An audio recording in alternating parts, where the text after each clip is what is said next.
ఆవకాయ మన అందరిది, గోంగూర పచ్చడి మనదేలే. ఆవకాయ మన అందరిది, గోంగూర పచ్చడి మనదేలే. ఎందుకు పిజ్జాలెందుకు బర్గర్లెందుకు పాస్తాలింకెందుకులే. ఎందుకు పిజ్జాలెందుకు బర్గర్లెందుకు పాస్తాలింకెందుకులే. ఆవకాయ మన అందరిది, గోంగూర పచ్చడి మనదేలే.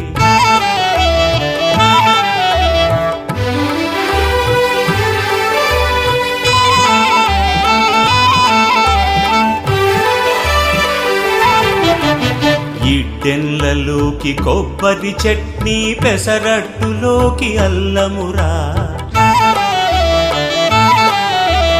ఇడ్డెన్లలోకి కొబ్బరి చట్నీ, పెసరట్టులోకి